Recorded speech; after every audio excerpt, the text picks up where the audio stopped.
ये ना तो कद्दू की सब्जी है और ना ही कद्दू की पूरी है।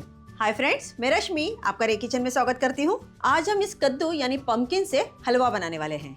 आहा, आप जैसा सोच रहे वैसा हलवा नहीं। ये ना तो सूजी के हलवे की तरह बनेगा और ना ही गाजर या लौकी के हलवे की तरह बनेगा। ऐसा हलवा जिसे बनाकर आप 15 दिन तक आराम से स्टोर करके रख सकते हैं और खासकर बच्चे इसे बहुत ज्यादा पसंद करेंगे। जो कद्दू खाना पसंद नहीं करते वो भी किलो भर कद्दू ऐसे ही खा जाएंगे। तो चलिए बिना देर करते हुए इस रेसिपी को बनाना शुरू करते हैं। और अगर आपने मेरे चैनल को अब तक सब्सक्राइब नहीं किया है तो सब्सक्राइब करें और बेल आइकन को प्रेस करना ना भूलें। यहाँ पे मैंने आधा किलो कद्दू लिया है। अब इसके बीच में जो ये बीज वाला आपको पार्ट नजर आ रहा है, इसे हम इस तरह से कट करके हटा देंगे। इन बीजों को आप फेंके नहीं, इसे आप साइड में रख दीजिए और इसके पीसेस हम कट कर लेंगे। वैसे तो आपने इसे कई बार सब्जी बनाई होगी और खाई भी होगी, पर आज हम इससे एक जबरदस्त रेसिपी बनाने वाले हैं जिसे ना आप 15 दिन तक आराम से बना के स्टोर करके रख सकते हैं। इस तरह की हम छलनी लेंगे और उसमें इन पीसेस को इस तरह से रख देंगे। अब आप चाहो तो इसे पानी में डालकर उबाल करके भी ले सकते हैं, पर वैसा करने से होगा ये कि इसके अंदर जो भी विटामिन और मिनरल है वो सारे पानी में निकल जाएंगे। इसलिए हम इसे डायरेक्ट पानी में उबालने वाले नहीं हैं, बल्कि हम इसे भाप में पका कर लेने वाले हैं। तो यहाँ पे आप देख सकते हैं कि एक बर्तन में मैंने पानी को उबाल कर ले लिया है। इस पर ये छलनी को रख देंगे और 10 मिनट के लिए मीडियम फ्लेम पे इसे अच्छे से पकने देंगे। यहाँ आप देख सकते हैं कि जो ये भोपला है यानी जो हमारा कद्दू है एकदम अच्छे से पक चुका है और देखिए कितना बढ़िया से सॉफ्ट हो गया है। अभी ये काफी गर्म है तो हम क्या करेंगे, इसे निकाल कर पूरी तरह से ठंडा कर लेंगे। कद्दू जब ठंडा हो जाए तो हम क्या करेंगे, इसका जो छिलका है इस तरह से हटा देंगे और जो ये पल्प है ये रफली हम कट करके ले लेंगे। ये ना बहुत जल्दी से पक जाता है, इसे पकने में ज्यादा समय नहीं लगता है और आसानी से इसका जो छिलका है ना वो भी हट जाता है।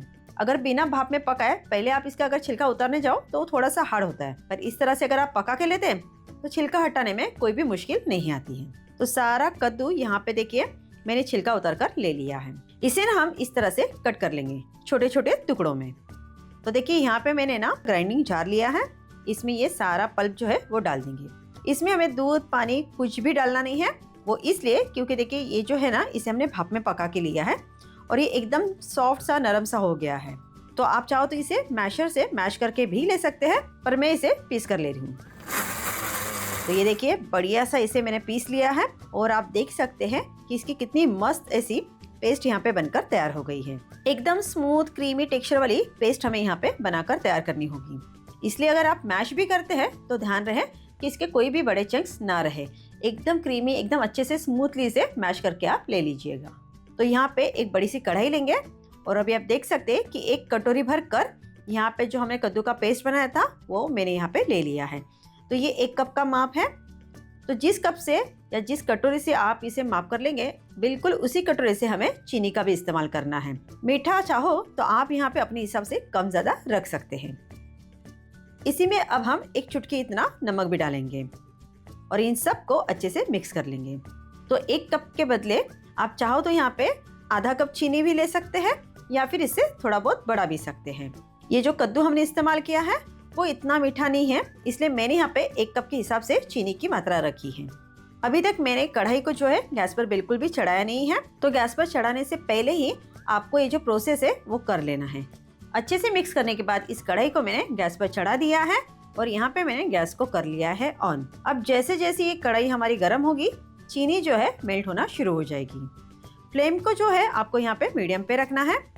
तो जब तक ये गाढ़ा नहीं हो रहा है तब तक हमें इसे अच्छे से पका लेना है। जब तक ये पक रहा है हम कुछ और भी काम कर लेते हैं। तो यहाँ पे मैंने एक कटोरी ली है जिसमें हम 3 चम्मच कॉर्नफ्लावर लेंगे और इसमें हम थोड़ा सा पानी डालेंगे और अच्छे से मिक्स कर लेंगे। 4 से 5 चम्मच मैंने यहाँ पे पानी डाला होगा। ध्यान रहे इसे पहले से आपको बनाकर बिल्कुल भी नहीं रखना है। ऐसा करने से होगा ये जो कॉर्नफ्लावर है ना वो तले में जाके बैठ जाता है और काफी हार्ड हो जाता है।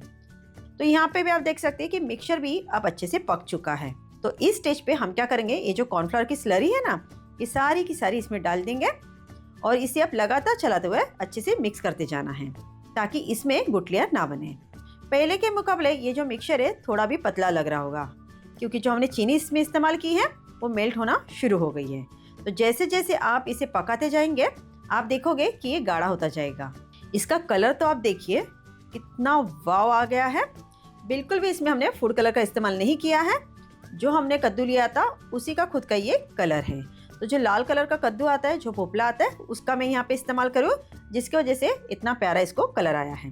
तो अब इसे हमें तब तक पकाना है जब तक कि अच्छे से गाढ़ा ना हो जाए और कढ़ाई को पूरी तरह से छोड़ ना दें। अब यहाँ पे ना मैं थोड़ा सा घी का इस्तेमाल करने वाली हूँ। तो मैं एक छोटा चम्मच पिघला हुआ घी यहाँ पे डाल रही हूँ। और घी जो है हमें यहाँ पे ना कम ही इस्तेमाल करना है। तो देखिए मैं एक छोटा चम्मच और घी यहाँ पे डाल रही हूँ। बस इतना घी इस रेसिपी के लिए काफ़ी है। अच्छे से मिक्स करते हुए इसे पकाते जाना है। और ध्यान रहे कि इस रेसिपी के लिए आपको सिर्फ और सिर्फ घी का ही इस्तेमाल करना है, ना कि तेल का। तेल का अगर आप इस्तेमाल करते हो ना तो इस रेसिपी का जो टेस्ट है वो सारा खराब हो जाएगा। तो देखिए ये पहले से और भी ज़्यादा गाढ़ा हो चुका है। तो अब इस स्टेज में हम क्या करेंगे, इसमें आधा छोटा चम्मच इलायची का पाउडर डालेंगे और साथ ही में मैं पंपकिन सीड्स भी डाल रही हूँ और अच्छे से मिला देंगे। ये जो दोनों चीज़ें हैं ये पूरी तरह से ऑप्शनल है। अगर आपके पास है तो आप डालिएगा, आप चाहो तो कोई और ड्राई फ्रूट्स भी यहाँ पे इस्तेमाल कर सकते हैं। और अभी आप देख सकते हैं कि मिक्सचर पहले के मुकाबले कितना ज़्यादा गाढ़ा होना शुरू हो गया है। घी की वजह से इसके ऊपर बढ़िया सी शाइन तो आएगी ही, साथ में ये खाने में बहुत ही ज़्यादा टेस्टी लगता है। आप देख सकते हैं कि अब इससे जो घी है वो अलग होना शुरू हो गया है और इसने पूरी तरह से कढ़ाई को छोड़ भी दिया है। जब ये इस तरह से कढ़ाई को छोड़ दे, आप समझ जाइएगा कि जो ये मिक्सचर है बढ़िया से पक चुका है। तो बस इससे ज़्यादा ओवर कुक इसे हमें नहीं करना है, गैस को कर देंगे बंद। तो यहाँ पे आप देख सकते हैं कि मैंने इस तरह का एक टिन लिया हुआ है। आप यहाँ पे कोई भी थाली, ट्रे, कटोरी जो आपके पास है वो यहाँ पे ले सकते हैं। इसमें मैंने बटर पेपर ऑलरेडी लगाया हुआ है। इसे बढ़िया से घी से चिकना कर लेते हैं। आप बिना बटर पेपर के भी इसे अच्छे से ग्रीस करके ले सकते हैं। अब ये जो गर्मा गर्म मिक्सचर है फटाफट इसे इसमें डाल देते हैं, क्योंकि अगर आपने थोड़ी भी देर की ना तो ये जमना शुरू हो जाएगी। अच्छे से इवनली इसे फैला देना है। आप चाहो तो इस तरह से इसे टैप करके भी ले सकते हैं। और देखिए ये सेट होना शुरू भी हो गया है। ये ना बहुत ही जल्दी सेट हो जाता है, इसलिए ये जो प्रोसेस है ना ये थोड़ा आपको फास्ट करना होता है। अभी ना ये काफ़ी गर्म है तो हम क्या करेंगे, इसे ऐसे ही किचन काउंटर पे छोड़ देंगे लगभग 1 घंटे के लिए। इसे बिल्कुल भी फ्रिज में रखने की कोई ज़रूरत नहीं है, ये अपने आप पूरी तरह से सेट हो जाएगा। 1 घंटा हो चुका है और अभी आप देख सकते हैं कि बढ़िया से ये सेट हो चुका है, बिल्कुल भी हाथों में चिपक नहीं रहा है। तो ये जो हमारा कद्दू का कराची हलवा है ये बिल्कुल बनकर तैयार हो गया है। तो इसे सबसे पहले मैं इस तरह से हल्का सा ना छुरी से हटा देती हूँ। तो इसके किनारे मैंने छोड़ा दिए हैं और चलिए इसे अब हम डीमोल्ड कर लेते हैं। और आप देख सकते हैं कितनी आसानी से ये डीमोल्ड हो गया है। हमारा जो टीन है वो भी बिल्कुल क्लीन निकला है। बटर पेपर को हटा देंगे और अभी आप जैसे चाहिए वैसे इन पीसेस में इनको कट करके ले सकते हैं। मैं सिंपली स्क्वायर पीसेस में इसे कट करके ले रही हूँ। आपने ना इससे पहले इस तरह से कद्दू का कराची हलवा कभी नहीं बनाया होगा और ना ही कभी खाया होगा।